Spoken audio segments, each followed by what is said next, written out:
बेटा तुम दोनों पे आगे बढ़ो, तुम दोनों पर आगे बढ़ो, तुम्हें दोनों राहें अच्छी लग रही, तुम दोनों पर आगे बढ़ो।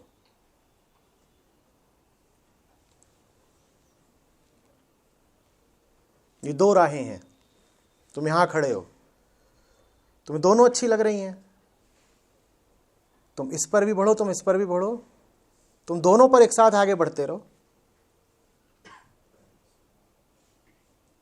जब अभी स्पष्ट ही नहीं है कि कौन सी राह अपनी है, तो जल्दबाजी में बिना स्पष्टता के क्यों तुम निर्णय लेना चाहते हो? तो तुम दोनों पर आगे बढ़ो। जल्दी ही क्या होगा?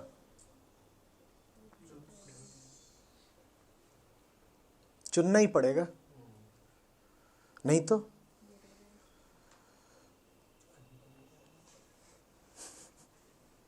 गिरोगे, नहीं तो चिरोगे। ठीक, तो दोनों पे आगे बढ़ो।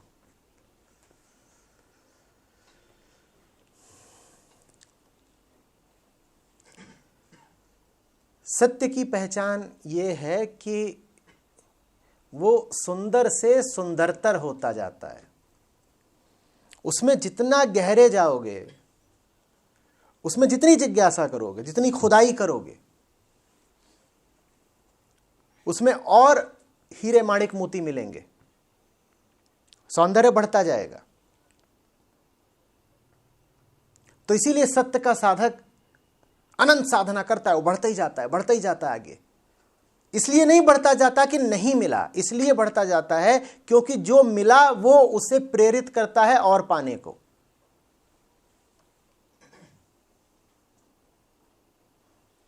ब्रह्म शब्द ही कितना सांकेतिक है। ब्रह्म माने वो जो विस्तार लेता ही जाए, जिसका विस्तार लेना कभी खत्म ही ना हो, जो अनंत है फिर भी विस्तृत होता जा रहा है। ये बात सुनने में अजीब लगेगी कि अनंत भी विस्तार ले सकता है क्या? हाँ, सत्य ऐसा ही है, अनंत है फिर भी फैलता जाता है, तुम्हारे लिए फैलता जाता है। तुम उसमें जितना गहरा जाते हो वो तुम्हारे लिए और ज्यादा सुंदर हो जाता है, तुम्हारे लिए और ज्यादा प्रेरणास्पद हो जाता है, तुम्हारे लिए और ज्यादा शक्तिप्रद हो जाता है। जैसे रोशनी हो दूर, उसके जितने करीब जाओ रोशनी बढ़ती ही जाए। जितना आगे बढ़ोगे सब और ज्यादा साफ दिखेगा। यह सच्चाई की पहचान है। तो सच्चाई तो आग्रह करती है कि आओ और ज्यादा जिज्ञासा करो, मामले को और गहराई से जानो, मुझ में भीतर तक ही प्रवेश कर जाओ। यहां छुपाने को कुछ नहीं है। यहां तो जितना जानोगे उतना प्रेम में पड़ोगे।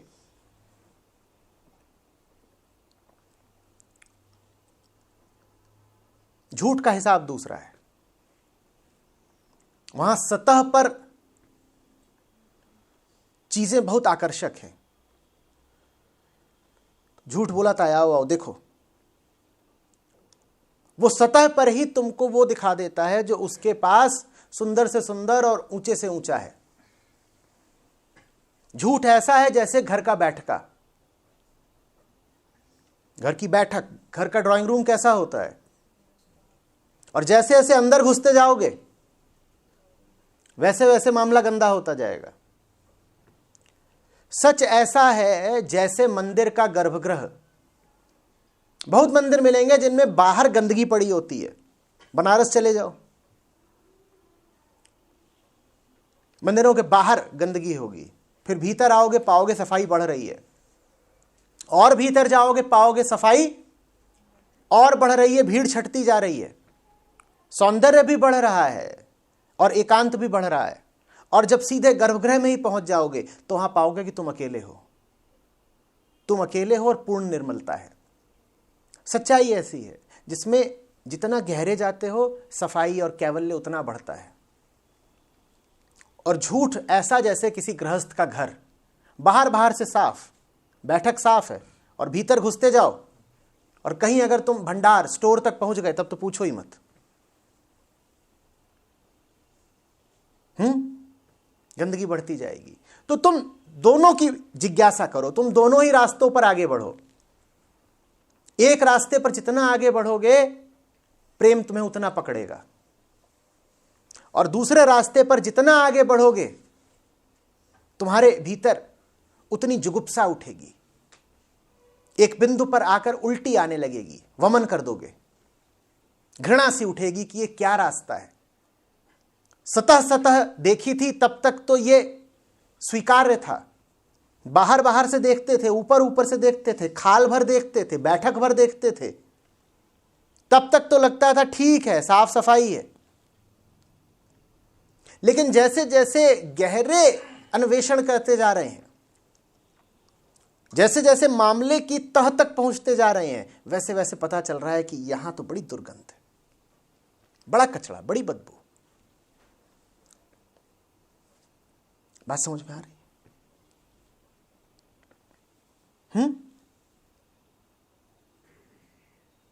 सच ऐसा जैसे कोयले की खान हो, ऊपर थी मिट्टी, थोड़ा खोदा तो कीचड़, और खोदा तो कोयला, और खोदा तो हीरा। और झूठ ऐसा है कि जैसे कोई घूमता हो गर्हित आदमी उस हीरे को पहन करके, तो दूर से देखोगे तो कहोगे वाह, इनकी खाल पर तो हीरा जड़ा हुआ है, पर जैसे जैसे उस व्यक्ति को और ज्यादा जानोगे तुम्हें नफरत होती जाएगी। तो तरीका एक ही है, और जानो और जानो। वैसे भी अगर मैं तुमसे कह दूं कि इन दोनों रास्तों में से किसी एक को छोड़ दो बिना जांच पड़ताल किए, तो तुम मानोगे कहां? मन तो बंदर होता है, जो चीज वर्जित है उसकी ओर और भागता है। तभी तुमसे बता दूं कि वो जो बाकी चीजें तुम्हें पसंद आती हैं उनमें ऐसा ऐसा ऐब है, तो तुम कहोगे बिल्कुल ठीक कहा स्वामी जी ने, और फिर दूनी रफ्तार से उधर कोई भागोगे, कहोगे अच्छा ये ऐब भी है, पता ही नहीं था, इसका मजा तो चखा ही नहीं। तो मैं तो प्रेरित करूंगा कि तुम जाओ और जाओ, खूब जाओ। वास्तव में कुसंगति में भी और गलत जीवन में भी और झूठी जिंदगी में भी तुम लंबे समय तक रह ही इसीलिए पाते हो क्योंकि उसमें तुम कभी गहरे नहीं जाते हो। तुम्हारा एक झूठा रिश्ता हो, एक झूठा यार है तुम्हारा, उसके साथ तुम 10 साल तक रिश्ता चला सकते हो अगर सारी बातचीत ही सतही होती हो। लेकिन अगर एक दिन ऐसा आ गया कि बातचीत ने गहराई पकड़ ली, केंद्रीय मुद्दे पर बातचीत हो गई, आर पार की बातचीत हो गई, जो सारे विषय सदा से छुपे हुए थे उनको उघेड़ने वाली बातचीत हो गई, वो रिश्ता तभी टूट जाएगा। झूठ सिर्फ गहराई के अभाव में जिंदा रह पाता है, और सच को जितनी गहराई दोगे वो उतना गहराएगा। दोनों का अंतर जानना। तुम्हारा कोई भी रिश्ता झूठा है या सच्चा, ये जानना हो तो उसको गहरे लेकर के जाओ। जो रिश्ता सच्चा होगा वो गहराई के साथ और पक्का होगा, और जो रिश्ता झूठा होगा उसे जैसे ही गहराई देना चाहोगे मामला टूट जाएगा।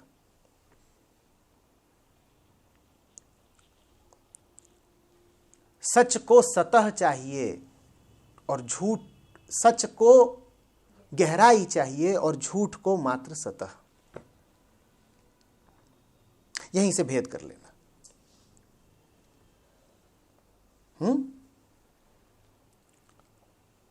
जाना जहां भी, घर में, दफ्तर में, जो कुछ भी होता है वहां वैसे ही जिज्ञासा करना जैसे अभी मेरे सामने कर रहे हो। तुम आते हो यहां, मेरे सामने बैठते हो, क्या मैं तुमसे यह कहता हूं कि मैं जो अब बोलूंगा बस तुम उसको देख लो, स्वीकार कर लो और चले जाओ?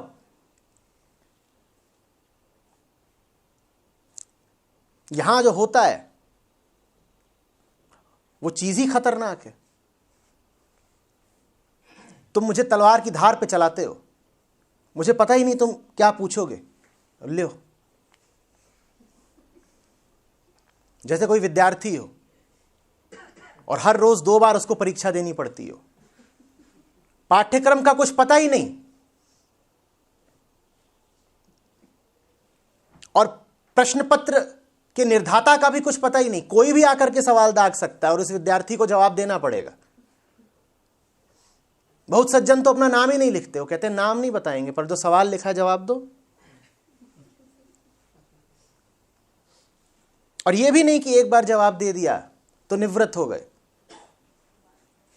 बहुतों को प्रतिप्रश्न करने हैं। तो उत्तर दे दूंगा, फिर पूछूंगा ठीक, तो कहेंगे जी कहां ठीक, अभी तो ये बताइए, अब ये बताइए, अब ये बताइए। तो यहां जो मामला है वो बड़ा पारदर्शी है। तुम कोई लिहाज नहीं करते मेरा, और मैं चाहता भी नहीं हूं कि तुम मेरा लिहाज करो। सच तो नंगा होता है और नंगा रहने में ही उसकी आबरू है। तो तुम मुझसे बिल्कुल तीखे सवाल करते हो और तुम चाहते हो कि सच्चाई अपनी पूर्ण नग्नता में तुम्हारे सामने मैं प्रकट कर दूं। ठीक ऐसा ही है ना? तुम यहां तो इसलिए नहीं आते कि मैं कोई तुमसे ढकी छिपी बात करूं। तो मैंने कहा यहां तो तलवार चलती है कि सीधे वार करोगे और फिर बराबर का उत्तर इधर से आना चाहिए। तुम यही काम अपने दफ्तर की पार्टी में करना। तुम ऐसे ही बेबाक सवाल जरा वहां पूछ के दिखाओ, यहां तो कुछ भी पूछ लेते हो। यहां तो ऐसे भी सवाल आते हैं, आचार्य जी हमें कैसे पता आप फरेबी नहीं है? ठीक, आचार्य जी को कोई हक नहीं है कि बुरा माने, वो मानते भी नहीं हो, कहते हैं भला किया तूने जो ये पूछ ही लिया, और फिर वो उत्तर देते हैं, आधे घंटे बोलते हैं। अब यही काम तुम अपने बॉस के साथ करो, जाओ उससे पूछ के दिखाओ कि मुझे कैसे पता चले कि आप कमीने नहीं हैं। आचार्य जी से पूछते हो कि आचार्य जी हमें कैसे पता कि आप फरेबी नहीं हैं, तो बोलते हैं। और जमाना कुछ ऐसा चल रहा है कि पिछले साल भर में इस सवाल का मैंने 50 बार जवाब दिया है, लेकिन लोगों को भी चैन नहीं आता। हो जितनी बार कोई मुद्दा अखबारों में छपता है, सबसे पहले यहां हमें कैसे पता आपका भी।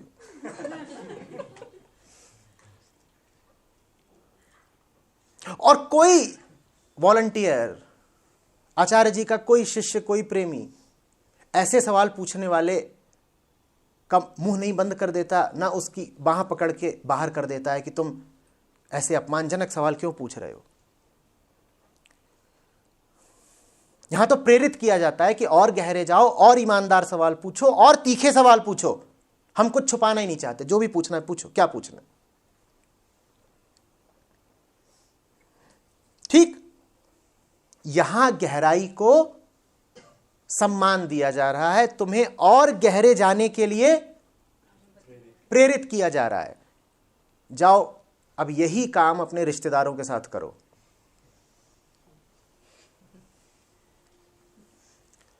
जीजा जी से पूछना, जीजा जी प्रेम क्या होता है?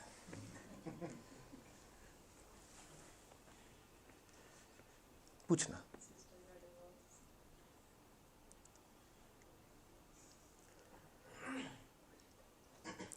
जहां गहराई वर्जित हो, जान लेना कि उस जगह पर झूठ पल रहा है। वो दोस्त तुम्हारा दोस्त नहीं जिसके साथ तुम खुल करके दिल की गहरी बात ना कर सको। और तुम भली बातें जानते हो कि आमतौर पर रिश्ते ऐसे होते हैं जिनमें कुछ बातें वर्जित होती हैं, जानते हो कि नहीं? तुम्हें भली बात ही पता होता है कि इस रिश्ते में ये बात नहीं करनी है और उस रिश्ते में वो बात नहीं करनी है। पिताजी के सामने कोकीन की बात नहीं कर पाओगे, और चढ़ा रहे हो 5 साल से, भले पता पिताजी को भी हो, पर उनके सामने तुम बात नहीं कर पाओगे, कुछ बातें वर्जित हैं।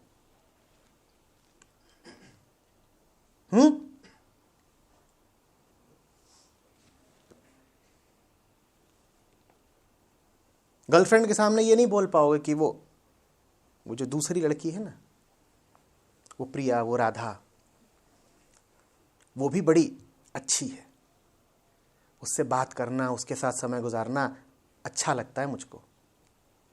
बोल पाओगे? और ये बात इतनी जाहिर होती है कि तुम्हें कोई सिखाए इसकी जरूरत नहीं, तुम्हें पता ही होता है कि किसके साथ कौन सी बात नहीं करनी है। यहां बहुत लोग ऐसे बैठे होंगे जो यहां आने की बात घर पे करके नहीं आए होंगे, ऐसा है ना? हर शिविर में ऐसा होता है, कई होते हैं, नहीं हम घर पे ये तो नहीं बता सकते कि आचार्य जी के पास जा रहे हैं। अच्छा ठीक है, फिर क्या बताते हो? नहीं ये कह देते हैं सैटरडे नाइट है, आज डिस्को जाना है। अच्छा ठीक है, डिस्को जाना स्वीकार्य है, दो चार सीधी बातें करना पाप हो गया। डिस्को जाने से मुझे कोई एतराज नहीं, लेकिन मैं तो यह जानना चाहता हूं कि इसमें क्या एतराज है, यहां आने में क्या पाप? पर तुम्हें भली भांति पता है किस रिश्ते में कौन सी बात नहीं करनी। ठीक,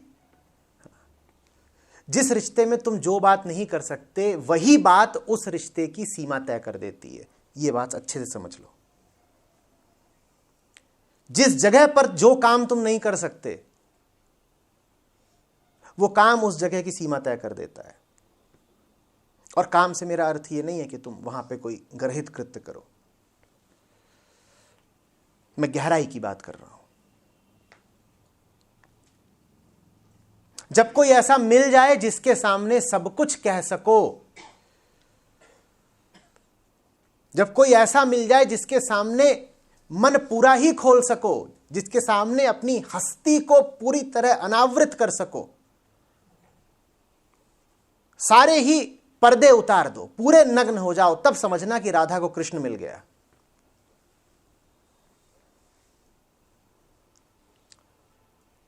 मिलता नहीं है आसानी से, पर्दे रखने ही पड़ जाते हैं।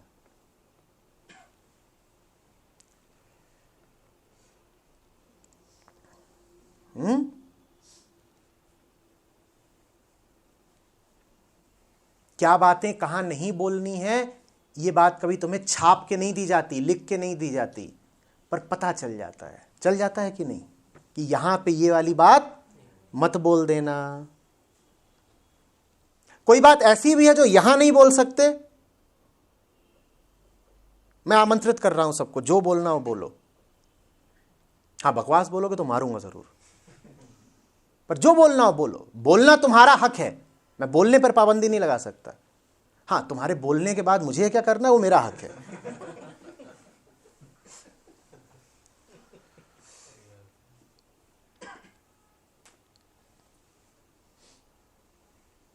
और कई बार तो तुमको पता भी नहीं होता है कि जो बात तुम नहीं बोलना चाह रहे वो बहुत कीमती है।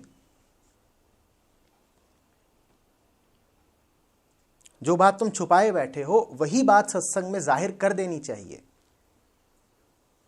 मैं तो बुलवाता हूं, खोद खोद के बुलवाता हूं। कई बार जो नहीं भी बोलना चाहते हो उसको मैं खींच के बाहर निकलवाता हूं।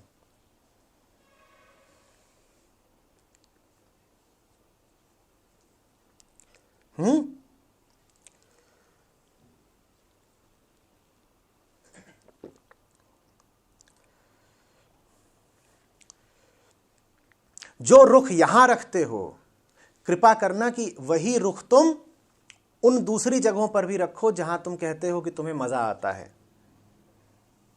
वो दुनियादारी, वो खरीदारी, वो दफ्तर, वो घर, वो गृहस्थी। लेकिन कृपा करके जो रुख तुम वहां रखते हो वो रुख यहां मत रख लेना। मेरे सामने किसी तरह के दुराव छिपाव की और कूटनीति की कोई जरूरत नहीं है। और जिस दुनिया में तुम आमतौर पे जीते हो वहां पे लुका छिपी कूटनीति, राजनीति, चालाकी, होशियारी, यही सब तो है। ननद को भली भांति पता है बड़ी भाभी से क्या बोलना है और छोटी भाभी से क्या बोलना, और दोनों के सामने चेहरे अलग अलग हैं ननद के, हैं कि नहीं? अभी दिवाली बीती, कितने खेल खेले थे कि नहीं?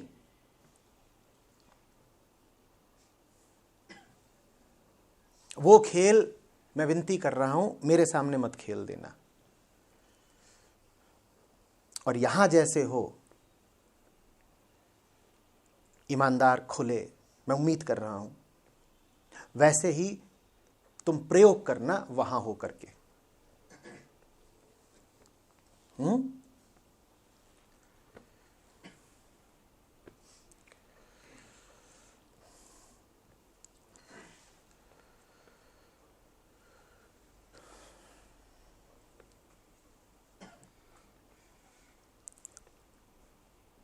बोलिए।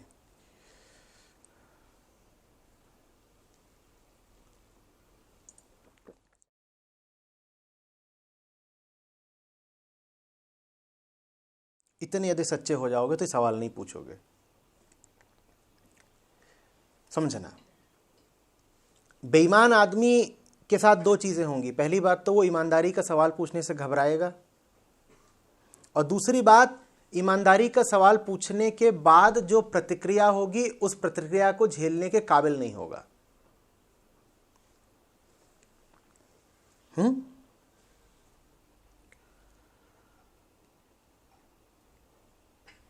जब तुम ऐसे हो जाओगे कि बाहर सच्चे हो सको, तब तुम ऐसे भी तो हो जाओगे ना कि उस सच्चाई की कीमत भी अदा कर पाओ। अभी तुम कैसे हो? अभी तुम ऐसे हो कि न तुम सच्चे हो सकते हो और न सच्चे होने का परिणाम झेल सकते हो।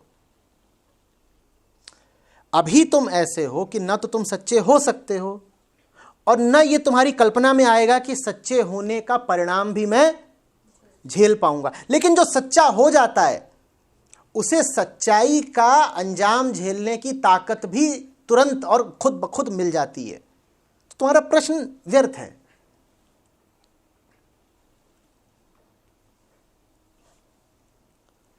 यह ऐसी सी बात है कि 5 साल का कोई बच्चा 12वीं कक्षा की किताबें देखे और लगे रोने,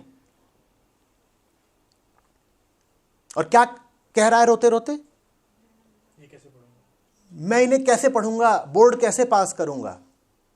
भाई अभी तुझे पढ़नी नहीं, अभी तू जैसा है, अभी तो तुझे वैसे भी वो किताबें उपलब्ध नहीं होंगी, और जिस दिन तुझे वो किताबें उपलब्ध होंगी उस दिन तुझ में ये काबिलियत भी आ चुकी होगी कि तू उन किताबों को समझ सके। पर तुम जैसे हो वैसे ही बने बने, तुम जहां पर हो तुम वहीं पर बैठे बैठे अनुमान लगाते फिरते हो, और तुम्हारे अनुमानों का अंजाम हमेशा एक होगा। अंजाम यह होगा कि तुम कहोगे सच्चा होना नहीं है, क्योंकि अभी तो हम में वो ताकत ही नहीं है कि सच्चाई की कीमत दे सकें, अंजाम झेल सकें।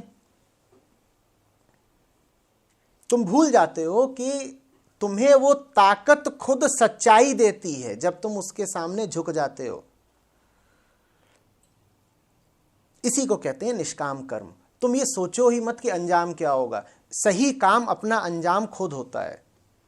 जिसने सही काम किया उसे सही काम करते हुए ही ये ताकत मिल जाती है कि अब वो अंजाम से अछूता रह जाएगा। सही काम इस ताकत के साथ आता है कि परिणाम झेल जाओगे। पर यहां बैठे बैठे सोचोगे कि जो परिणाम आएगा उसे मैं कैसे झेलूंगा, तो यही सोचोगे कि 12वीं का बोर्ड कैसे पास कर पाऊंगा, मैं तो दूसरी का बच्चा हूं। बात समझ में आ रही है? और ये एक बहुत ज्यादा प्रचलित भ्रांति है। लोग आते हैं कहते हैं अगर हमने सब झूठे बंधन त्याग दिए तो हम बहुत अकेले हो जाएंगे ना। अरे बाबा, तुम अभी एक शय हो। ये वो है जो झूठ त्याग भी नहीं सकता, और ये वो है जो अकेलेपन से घबराता भी है। इसके 2 लक्षण, ठीक? और ये दोनों लक्षण साथ साथ चलते हैं। तुम अभी यहां पर हो, तुम अभी ये हो, और इसके साथ 2 बातें हैं। पहली बात यह है कि झूठ नहीं छोड़ सकता, और दूसरी बात यह कि अकेलेपन से घबराता है। जब तुम झूठ छोड़ोगे तो कुछ और हो जाओगे।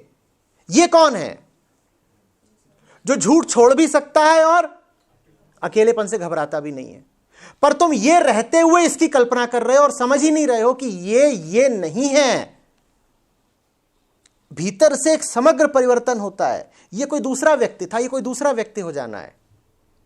इस व्यक्ति को वो डर लगेंगे ही नहीं जो इस व्यक्ति को लग रहे हैं, पर यह व्यक्ति अपने डरों को आधार बना के ये बनने से इनकार कर रहा है। बात समझ में आ रही है? ये कुछ और है। तुम अभी ये हो, तुम्हारा नाम है नागेश, ये नागेश नहीं होगा, ये कुछ और होगा। ये कौन है? इसका नाम बताओ, नाम बताओ, दूसरा नाम है।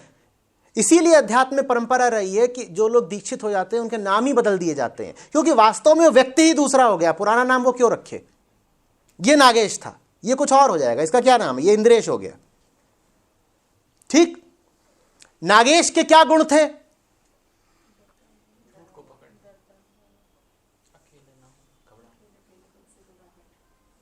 इंद्रेश के क्या गुण हैं? अब नागेश सोच रहा है कि मैं इंद्रेश हो जाऊंगा तो कितना घबराऊंगा। पागल, इंद्रेश नहीं घबराता। कौन घबराता है? नागेश। तुम नागेश रहोगे ही नहीं। घबराने का जिम्मा किसका था? नागेश का। तुम क्या हो गए? तुम इंद्रेश हो गए। इंद्रेश तो घबराता ही नहीं है, तो तुम क्यों घबरा रहे हो? इंद्रेश नहीं घबराता ना, तो तुम इंद्रेश की चिंता क्यों कर रहे हो? पर तुम करोगे क्यों? क्योंकि तुम, और नागेश का काम है चिंता करना, घबराना। तो वो किसको लेके भी घबरा रहा है? वो इंद्रेश को भी ले घबरा। वो समझ ही नहीं रहा कि नागेश तो खत्म हो जाएगा, इंद्रेश कुछ और होगा। इंद्रेश नहीं डरता, पर तुम इसके डर इसके ऊपर आरोपित कर रहे हो। ये डरपोक है, निडर है। डरपोक निडर को भी देख रहा है तो सोच रहा है कि वो जो निडर होगा वो कितना डरेगा। पागल, डरते तुम हो, ये नहीं डरेगा, ये कुछ और हो जाएगा।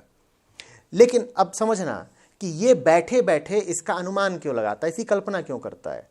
ये बैठे बैठे इसकी कल्पना इसलिए करता है ताकि इसे कभी ये ना बनना पड़े। ये अपने आप को सुरक्षित रखने के लिए इसकी कल्पना करता चलता है लगातार। इसीलिए अध्यात्म में आगे की सोचना बहुत वर्जित है, क्योंकि आगे की सोचने का लक्ष्य ही एक होता है कि जैसे हो वैसे ही बने रहो, बदलना ना पड़े। जिसने भी ये ख्याल किया कि हम जिस रास्ते पे चल रहे हैं इस पे आगे क्या होगा, वो उस रास्ते पे आगे बढ़ेगा ही नहीं, क्योंकि आगे तुम्हें तबाही ही नजर आएगी। पर बाबा, जो नागेश के लिए तबाही है वो इंद्रेश के लिए आबादी है। नागेश जिस चीज को तबाही कहता है, इंद्रेश उस चीज को आबादी कहता है। ये कहेगा बर्बाद हुए, ये कहेगा आबाद हुए।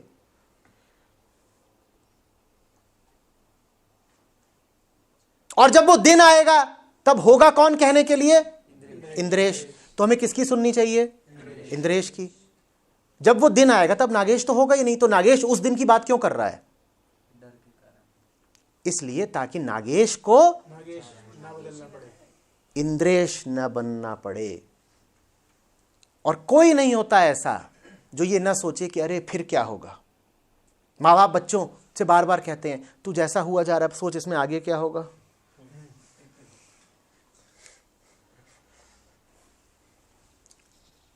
पति पत्नियों कहते हैं तुम जिस रास्ते पे जा रही हो हमारे तो सारे रिश्ते नाते ही टूट जाएंगे। हाँ, टूट जाएंगे निश्चित, लेकिन रिश्ते नाते टूटने से घबरा कौन रहा है? तुम घबरा रहे हो ना। जैसे तुम हो, तुम कौन हो? तुम नागेश हो। इंद्रेश नहीं घबराएगा। ये बात समझ में आ रही है? तो इसीलिए आगे की सोचो ही मत। सच अपने साथ सच के अंजाम झेलने की ताकत लेकर आता है। ऐसा नहीं होगा कि तुम सच बोलना शुरू कर दो और वही पुराने मरियल रह जाओ।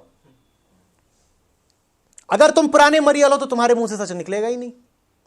और अगर तुम्हारे मुंह से, तुम्हारी हस्ती से, तुम्हारे कर्मों, तुम्हारे जीवन से सच अब प्रस्फुटित होने लगा तो तुम वो पुराने मरियल नहीं हो जो गीदड़ भपकी से घबरा जाए। ये बात आ रही है समझ में? तो बैठे बैठे कल्पना मत किया करो अगर सब बुद्ध हो गए तो इस दुनिया का क्या होगा। अरे बाप रे,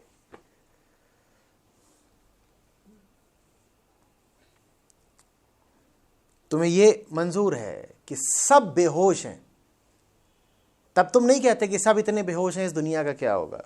पर इसकी तुम्हें बहुत, सब बुद्ध हो गए तो दुनिया क्या होगा। इतनी खोपड़ी मत चलाओ, गर्म हो जाएगी।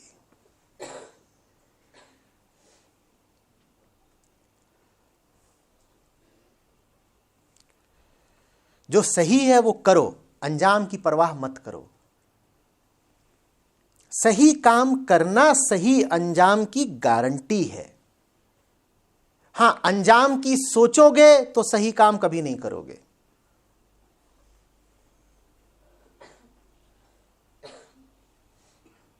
तुम सही काम करो, सही काम करो, और उसका जो भी अंजाम आए उसको सही मान लो। फिर ये मत कहो कि अब मैंने सही काम करा है तो अब सही अंजाम आना चाहिए ना। और सही अंजाम कौन सा? जो मेरी उम्मीदों के मुताबिक हो। सही काम करो और फिर जो अंजाम आए उसको कहो यही तो सही है। ये क्यों सही है? क्योंकि काम सही था। सही काम का गलत अंजाम तो हो ही नहीं सकता। वास्तव में सही काम का सही अंजाम तभी मिल गया था जब काम किया था, तो गलती की तो कोई संभावना बची ही नहीं।